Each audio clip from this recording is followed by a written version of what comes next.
ulah resep teuing nyekel HP gede bohong teh HP teh eta teh jahanam sebenarnya mah tetep bae sieunnan kede ku kalabang tibatan neraka jahanam Ki Haji goblok tuh blow on lain seuri sia ya Allah kurang kumaha ngabejaan anak kiai supaya ulah ngagejebur ka neraka ya Allah ya Rabb lamun geus cara ke zaman ayeuna urang teh geus teu peduli jasa aya jelema awewe kemudian di pasar aju tasda direbut ku batur jelema kuari geus teu peduli ih nafsi sia-sia aing kuari jelema naik motor jaga ku dua motor kemudian di tukang loba jelema nu liwat yaho bahwa eta teh motor keur direbut ih nafsi sia-sia aing mah deuk nyalametkeun awak aing mah kuari zaman mbah belah kamari mah keur kula leutik keneh jelema peduli jasa mun aya jelema maling sapeda teangan kapanggih keur maling dah geus langsung bae eta lah baheula mah masyaallah karim baheula kamari peduli jasa atuh cukup ku titir mun aya pamalingan teh aya nu leungit motor aya nu leungit sapeda dipicung ngitir unggal desa asal kos kitu berarti pamalingan gelam ngitir terus tasir gadung ngitir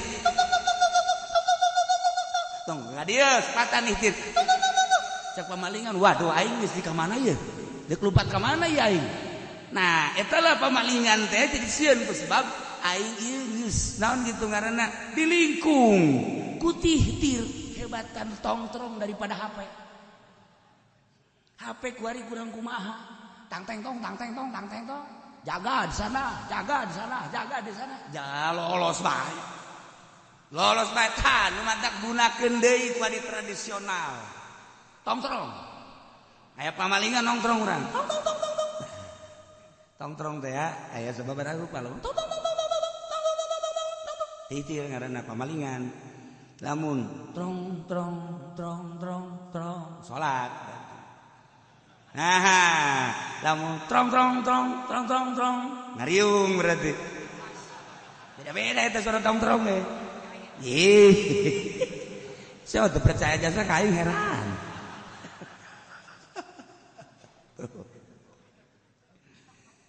aya orai di bejaan terima kasih aya kalabang di bejaan hatur nuhun aya kalajengking di yakib kurang di bejaan luar biasa kemudian aya orai hatur nuhun jasa tetapi di bejaan aya neraka jahanam cuek-cuek bae aja cuek-cuek bae sakieu ge ngararaji sia komo mun teu ngaraji meureunana main tumpakan-tumpakan bae meureun sakieu ge ngararaji gini masyaallah nah iyalah Zaid guari teh didatangan ku penjahat ternyata penjahat eta teh deuk ngabunuh Zaid maka bagi Zaid sekeras tenaga ngalawan sekemampuan lawan Masya Allah ketika Ki Zaid ngabunuh Wain qatalahu ketika Ki Zaid didatangan ku penjahat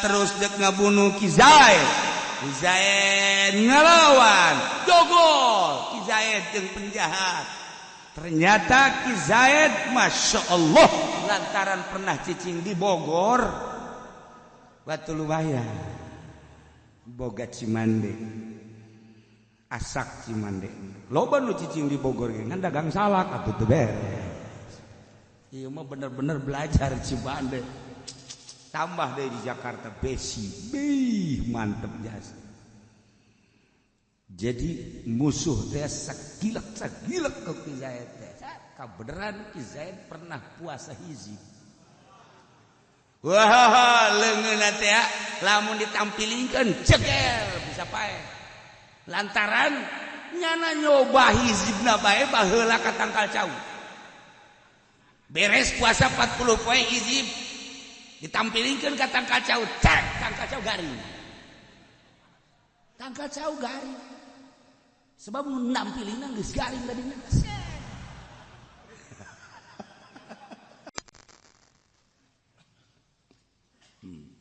A'udzu billahi minasy syaithanir rajim.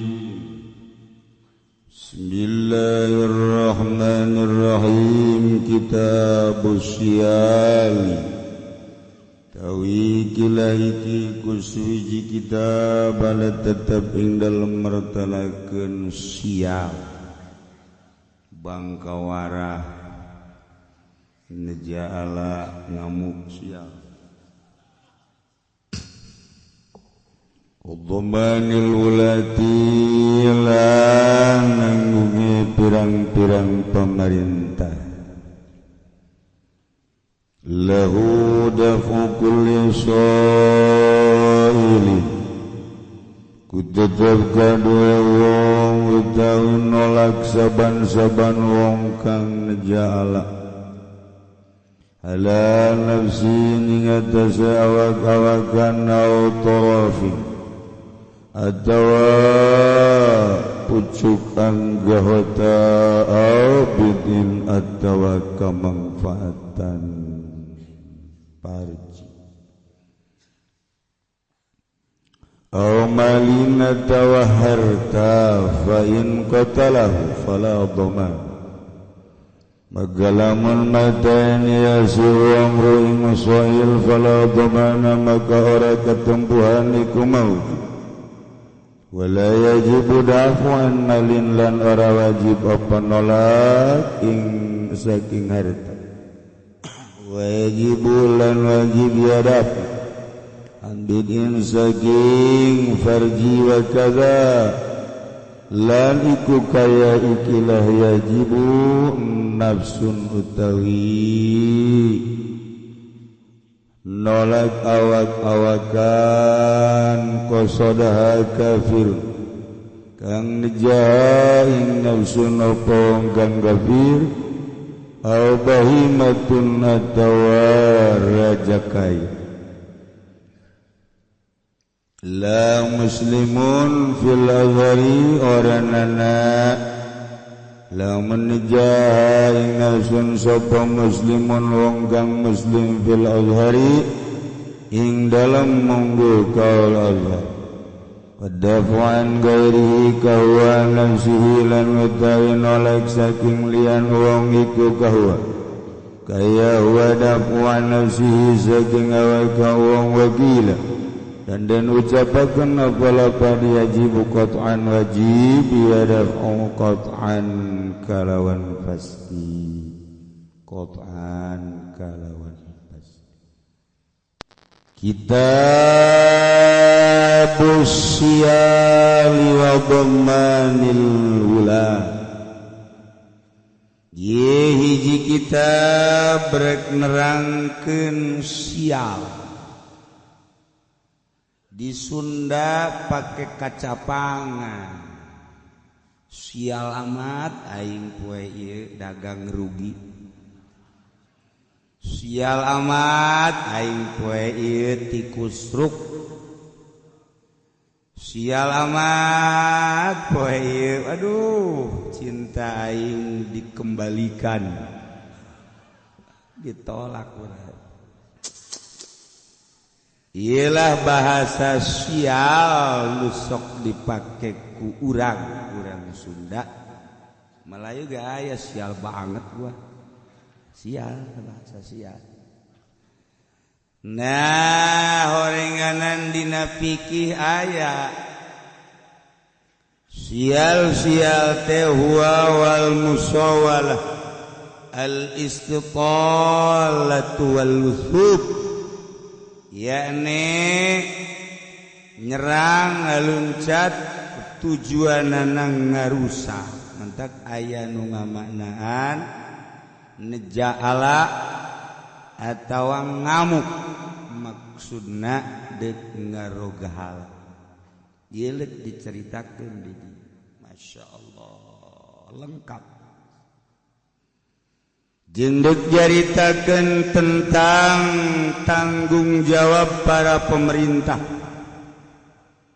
terhadap rakyat-rakyatna anu nyana siap untuk mengurus seluruh rakyat dari Sabang sampai Merauke telah disatukan oleh Bhinneka Tunggal Ika, bermacam-macam aliran dan bahasa, tetapi satu tujuan.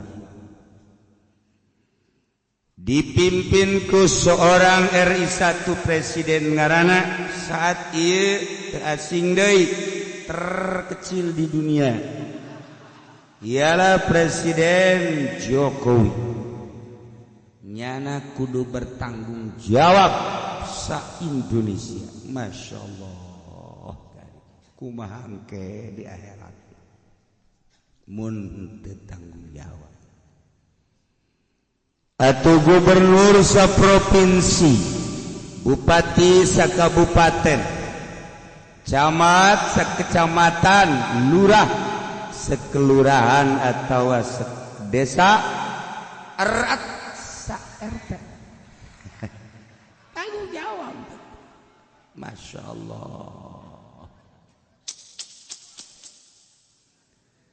Lengkap dengan para menteri-menteri, kemudian sampai ke terbawah pamong-pamong desa untuk mengurusi masyarakat seutuhnya.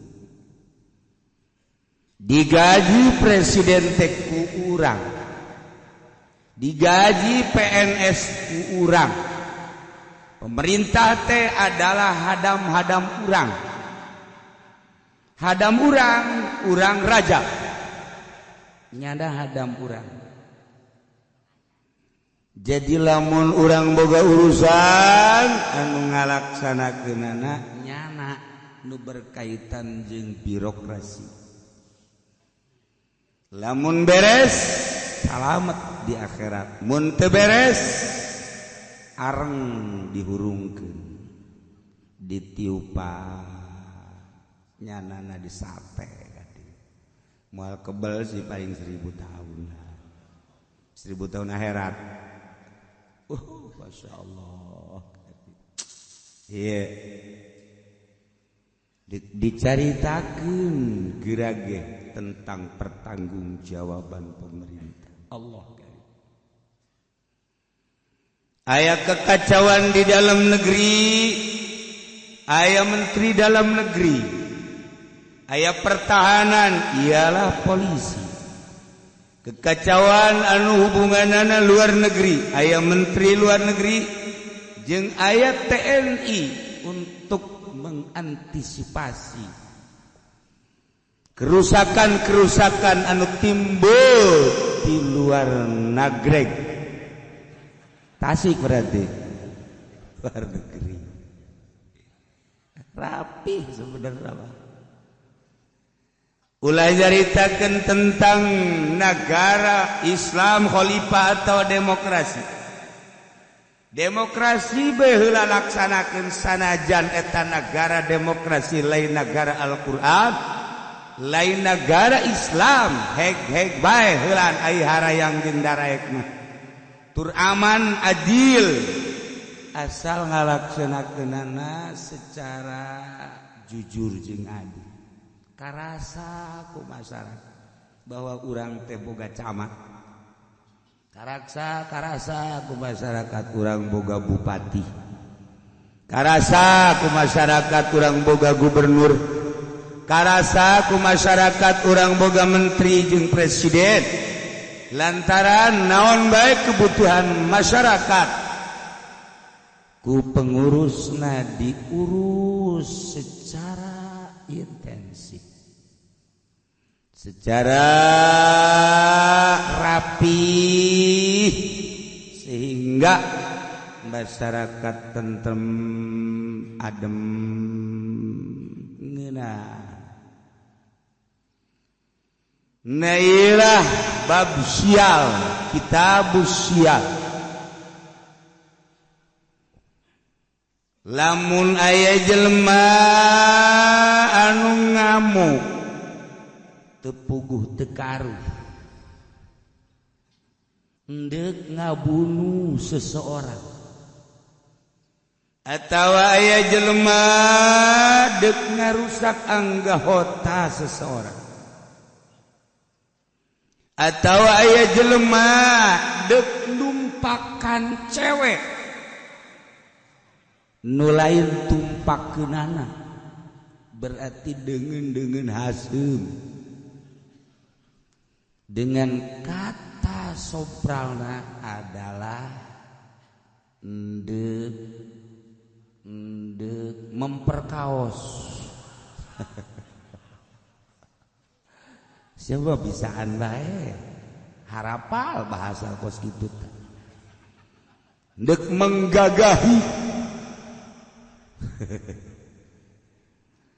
Aya bapana maca koran jeung anakna dibaca ku bapana rada kenceng macana seorang laki-laki menggagahi seorang wanita anak mah pentingnya budak leutik gagah amat ya apa ya bisa menggagahi begitu bapak kok enggak menggagahi sih kan teh nyawana naon mentak sing hade urang mun baca deket budak sing hade bahasa menggagahi teh naon pajar gagah bae okos di sisi jalan loba kuari mah obat kuat gitu kan atuh anakna kan kakarak bisa maca sekolah SD kelas 2 obat kuat pak beli dong pak buat saya biar saya kuat tolol tuh coba pajar kuat naon beureun entah kula sambarangan tah engke dibaca ku budak pajar kuat ninju pajar kuat gelut atau kuat awak sehingga ngomongnya nah beli dong pak buat saya cek bapak nak paranti sia tah mah atuh paranti bapak kolot sia tah mah salah hatak teu barang sabarangan yang merek teh tah atawa jelema neuk ngarusak harta da ieulah jelema-jelema anu endek ngarusak meunang ku urang ditahan Masya Allah meunang ditahan aya jelema neuk ngarusak ka urang neuk ngabunuh ka urang sekuat tenaga ku urang lawan kurang komo lamun ku kafir mah ulah diantepkeun awak urang deuk dipencit ku kafir aju cicing bae ngalawan urang bae syahid ulah sok cicing bae ka kafir mah lantaran man qatala duna damihi fa huwa syahidun jelema anu ngabunuh duna damihi ay li ajli damihi lantaran ngajaga darah dirina bahwa syahid man kutila terbunuh duna dami karena ngajaga dirina bahwa syahid wa man kutila sahaja lemanu terbunuh duna mali karena hartana bahwa syahidun urang keur mawatas di Jakarta kemudian aya jelema ngerebut lawan ku urang gelut jeung urang kebenaran apes eleh urang syahid urang mun paeh Masya Allah kan atawa urang keur mawa pamajikan urang atawa mawa anak urang kemudian pamajikan urang anu ngerebut batur sanajan nyanana da dampak urangna kuru tetep ngalawan ulah diantepkeun bae ku urang teh aduh pamajikan dibawa aing mah jasa kieu ayana geus ku aing diikhlaskeun udah naonan ari keur bobogohan sampai di mana akan ku kejar di kau pokoknya bah urangna kuru siapapun yang mengganggu kamu taruhannya nyawa amboh keur bobogohan mah pohara jasa langit yang tinggi akan kudaki lain gunung deui geus hiber merenyana lautan yang dalam akan kuselami ambo teu kira-kira. Siapapun yang akan meroga hala, aduh meroga hala, nyawa taruhannya. Keur bobogahan mah geus kitu barang geus boga anak dua aya nu mawa. Udah dah buat lu aja dah. Gua mah udah apa namanya tahu ini dalamnya dah. Ulah kitu atuh. Tetep pertahankeun. Urang dicabok-cabok deui nya. Urang ditikem-tikem deui nya. Kabeneran urangna leutik jeung teu boga pencak. Puasa tilok deui. Katikem dibunuh syahid. Masya Allah. Lahu dafu kulli sa'ilin ala nafsin. Wajib bagi nu mampu menang ka jelema nu dirogahal. Anu diamuk nu dirusak ku seseorang anu jahat menang dafu kulli soilin ngajagaan nolak mengantisipasi ngalawan tiap kajelema nu jahat anu ngajahatan ala nafsin deuk ngabunuh awak-awakan tahan ku urang ulah diantepkeun bae awak urang rusak wala tulqu bi aidikum ila tahluka ulah diantepkeun awak urang rusak ku batur ditoelan bae ge deuk dibunuh urang cicing ulah komo ku kafir ngalawan wajan ku kubek ngalawan bae menang urang berarti luhur agama urang eleh syahid masya Allah terutama ku kafir padahal malain kafir bae anu jahat nama musliman kana au kafiran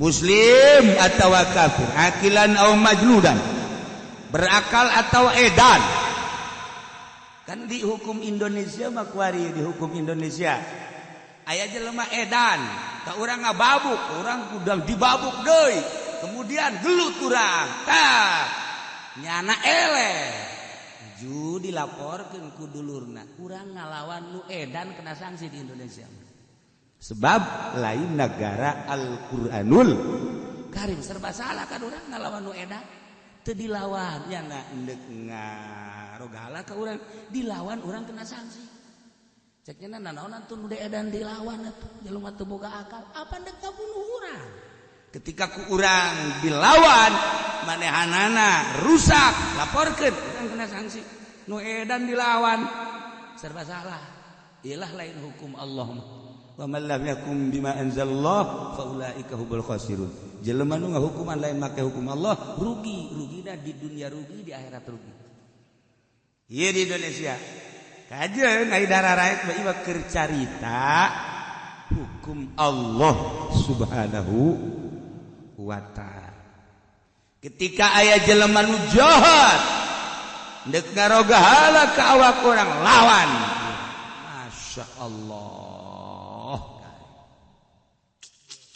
atawa deuk ngarusak anggota urang leungeun urang cili urang irung urang dan lain sebagainya selama urang mampu ngalawan lawan nu mantak Kangjeng Nabi ngajelaskeun ahabun nas asyaduhum pangleuwih dipake karesep-resepna manusia nu panggagahna mantak kudu gagah jadi jelema mah ulah puluh pelaya gagah tuh ya Allah deuleu Saddam Hussein gagah ulah pun eleh jeung menangna lain urusan tapi kagagahan Saddam Hussein diakui dunia eta keur carita ngamainkeun politik sampaikan dibunuh Bung Karno di urang lain letik-letik jelema gagah Bung Karno can aya tandingna kuari menyatukan dari Sabang sampai Merauke dengan berbagai berbeda-beda adat jeung bahasa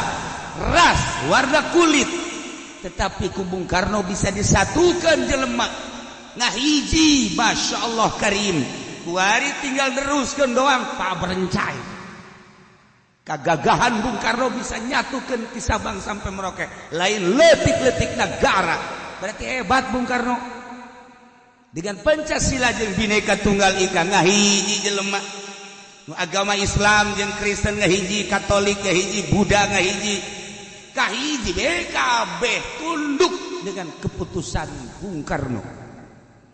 Setelah dicekel kuari ku kepala negara, terus ganti ya Karim Aceh hayang misah, Medan hayang isah, termasuk Banten geus aya, kelemeng-kelemengna hayang mararisa. Kemudian anu jelas Papua hayang misah. Kunaon sih teu bisa dihijikeun cara Bung Karno? Boga naon eta Bung Karno nu kadeuleu urang mah boga itek pendek doang. Boga keris. Lain sambarangan eta teh keris teu hayangeun Bung Karno mah datang sorangan kerisna. Kuari cenah di mana kerisna? Naon sih nanyakeun keris eta? Dek jadi dukun sia. Teu kudu ditanyakeun tah Bung Karno masyaallah luar biasa. Iya urusan karusakan dunia. Urang kudu terima kasih sabenerna aya jelema anu gagah. Sabenerna polisi lamun hebat menanganina mangheulana ka surga. Sebab loba jelema anu terima kasih. Ketika aya jelema deuk dibunuh, aya polisi tembak ke polisi. Ketika aya jelema deuk ditampiling, aya polisi tahan ke polisi. Ketika aya jelema deuk ngerebut motorna, lapor ke polisi, polisi segera hebat. Mantep biasa kan? Hebat polisi. Luar biasa ini polisi teh. Urang leungit motor, lapor ke polisi. Wow, bangun sacicet. 3 bulan teh ditangani. Di ditu teh mah di Papua. Kokocoranna mah di urang. Beres polisi teh. Masya Allah Karim terapi-rapi datang ke ayeuna malah makin gejolak polisi tinggal polisi berarti penangananana kurang intensif teu kondusif negara teh pertahanan dalam negeri aya pertahanan luar negeri aya tapi kekacauan makin menjadi-jadi ISIS geus asup ka Indonesia ini kumaha coba. Ayo coba bom bunuh diri luar biasa loba di urang. Nu endek ngarencanakeun demo ka DPR ambalaya. Senjata anu ilegal loba jasa di Indonesia.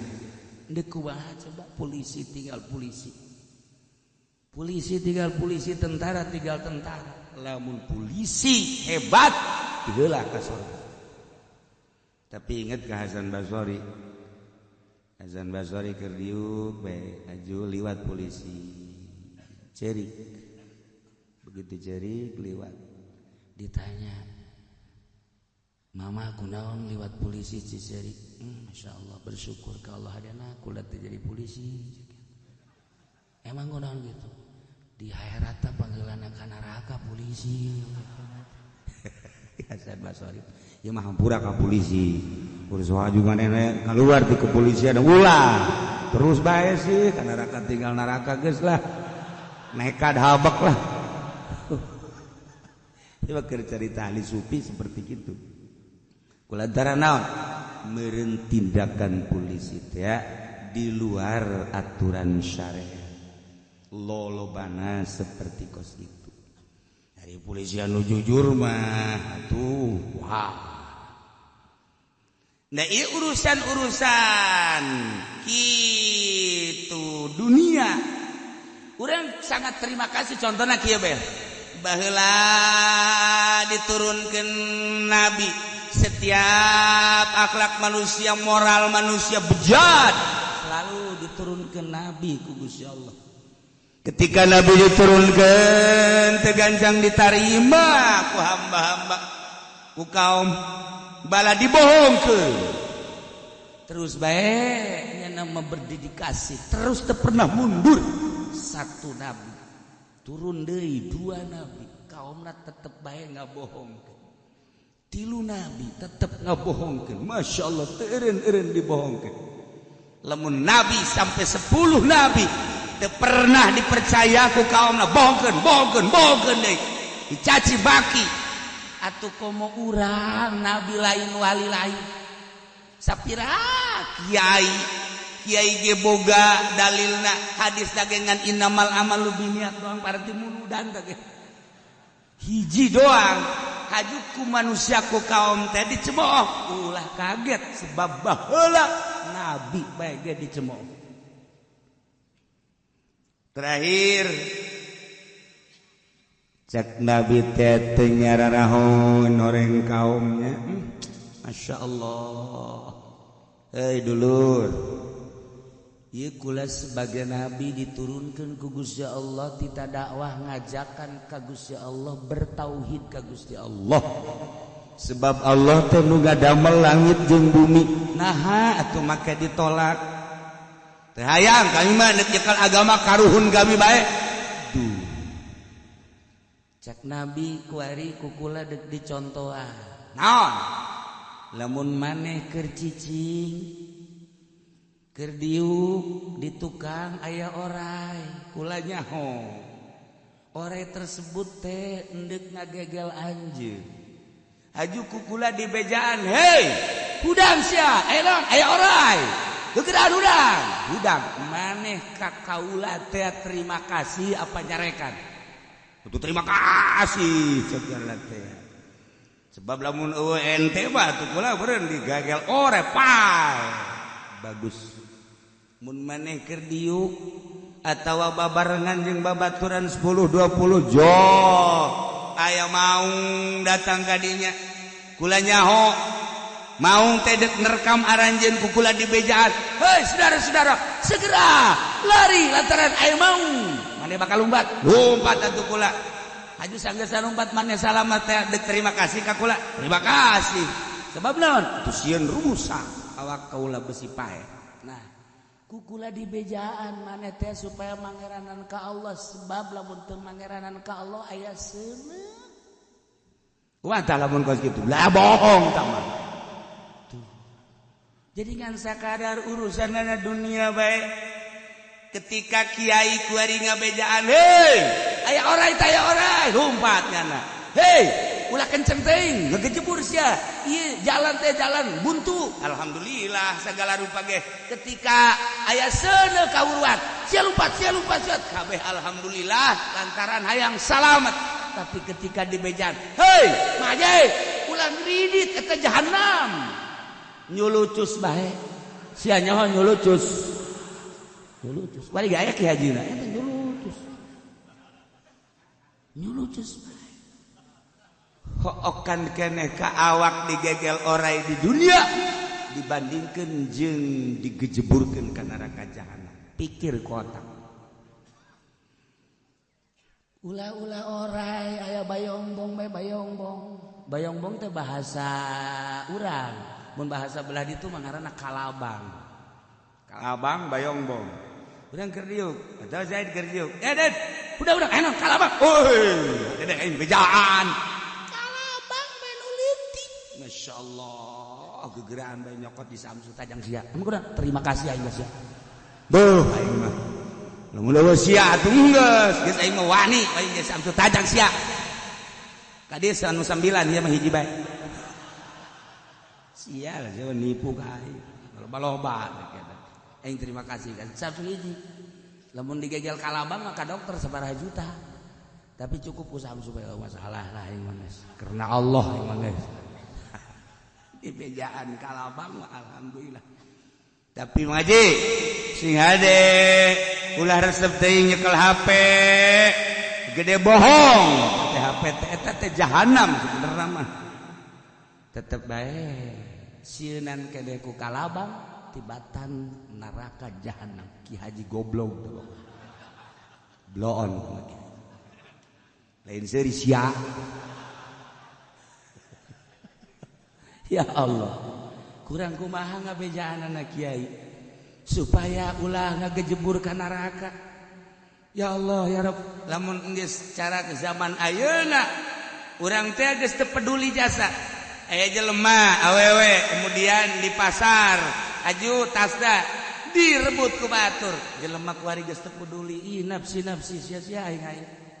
Kuari jelema naik motor jaga kudu 2 motor kemudian di tukang loba jelema nu liwat nyaho bahwa eta teh motor keur direbut ih nafsi sia-sia aing mah deuk nyalametkeun awak aing mah wari zaman mbah belah kamari mah keur kula leutik keneh jelema peduli jasa mun aya jelema maling sapeda teangan kapanggih keur maling dah geus langsung bae eta lah baheula mah masyaallah karim baheula kamari peduli jasa atuh cukup ku titir mun aya pamalingan teh aya nu leungit motor aya nu leungit sapeda dipicung ngitir unggal desa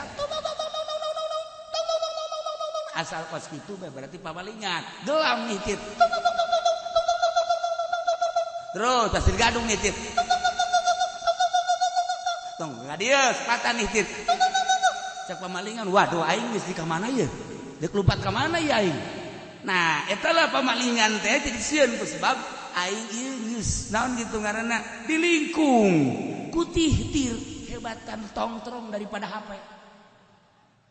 HP kuari kurang kumaha tang teng tong jaga di sana ja lolos bae tah nu matak gunakeun deui ku ari tradisional tongtrong aya pamalingan nongtrong urang tongtrong teh ya aya sababaraha rupa lo titir ngaranna pamalingan lamun trong salat nah lamun trong ngariung berarti beda-beda eta suara tongtrong teh ih saya tuh percaya jasa kain heran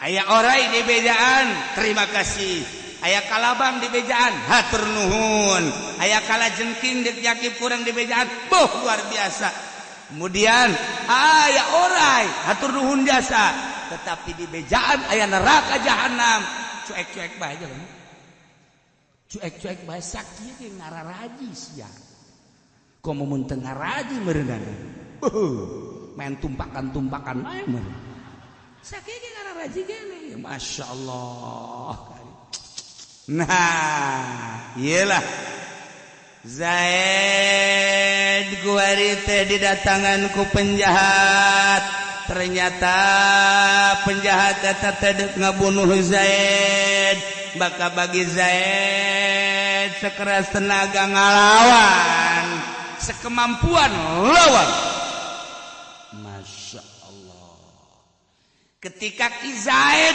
ngabunuh Ain qatalahu ketika Ki Zaid didatangan ku penjahat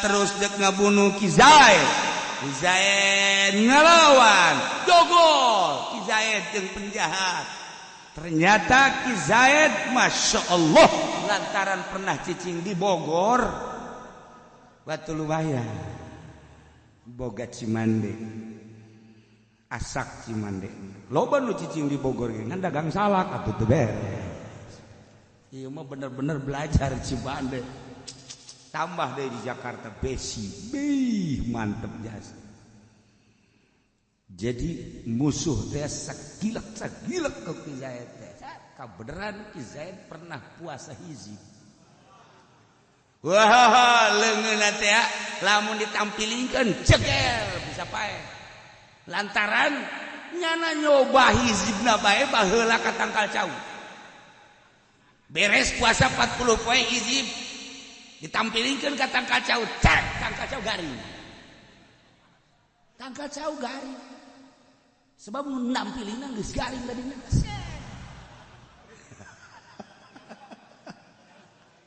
garing tangkal cau nah eta hizib jadi berarti geus kitu baheula mah keur leutik teh doh mun nyoba ilmu teh ka kotok karak turun teh anak kotok kan lamun dicokot ku urang baheula buh kotokna teh wow ka urang ngabinti urang mantas wiridan cekel anak kotok ngabinti wow kotok hiber ka ditu tah eta jadi berarti Haji Pendi baheula pernah eta cekel anak kotok dibintih ku kotokna datang ka mengsretan kotok ngabinti dibujur mah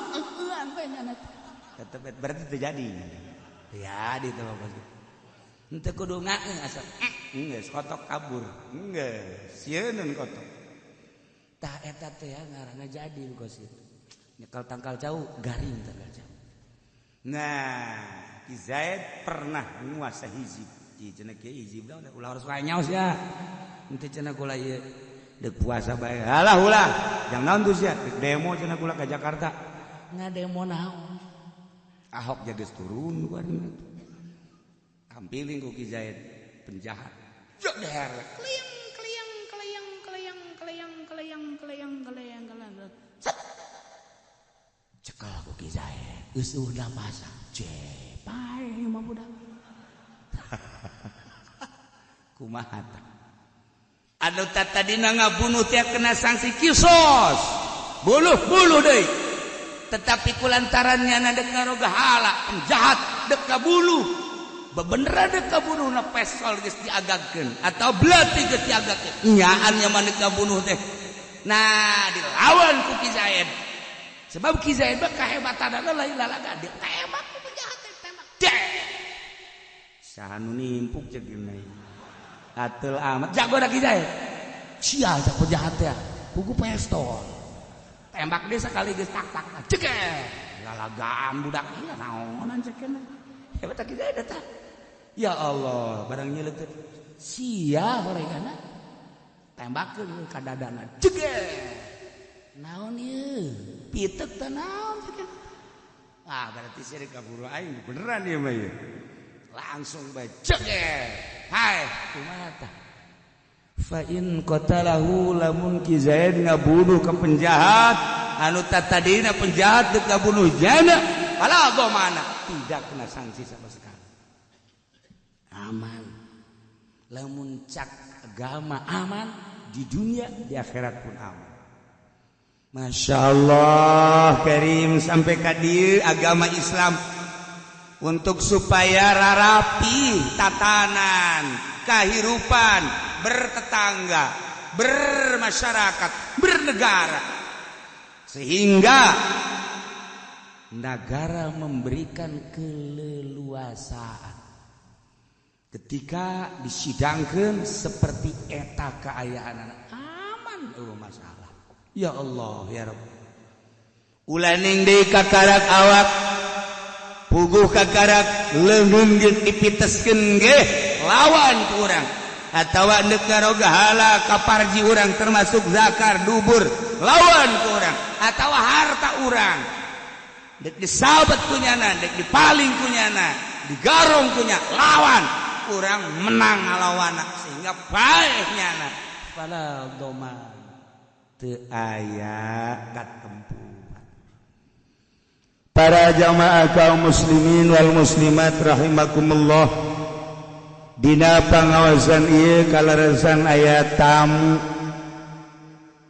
anu mendadak tamu agung hiji Syekh Aziz Abidin Al-Husaini Syria anu manehanana berdomisili di USA Amerika Syarikat nomor kedua Syekh Aziz Al-Kubaidi Al-Hasani Maroko ahli tariqah nah nu bakal datang dua Aziz tilu menantuna Syekh Aziz Syekh Basar Arafah jadi ayat tri Aziz tiga Aziz penerjemah adalah Kitu Habib Muhsin Al-Munawwar dari Semarang kaleresan rombongan Syekh Aziz Maroko muridna 4 orang kemudian jeung istrina 1 kemudian anak alhamdulillah di tengah-tengah orang aya tamu di Syria Amerika kemudian di Maroko deka Maroko orang jauh pokoknya orang ketos mah bisa ke Maroko mahal harga tetapi saat dia aya di tengah-tengah urang kurang bersyukur alhamdulillahirabbil alamin. Untuk itu pengajian saat ini dipending mengenai tentang penjabaran sial. Dilanjut minggu hareup insyaallah saat ieu urang kedatangan tamu agung insyaallah urang suhunkeun tausiah-tausiahna naon anu ku aranjeunna bade dicaritakeun seputar keliling-keliling manehanana ieu sadayana ahli thariqah masyaallah karim alhamdulillahirabbil alamin. Sate acan dilanjut sim kuring nyuhunkeun bisi aya badu salam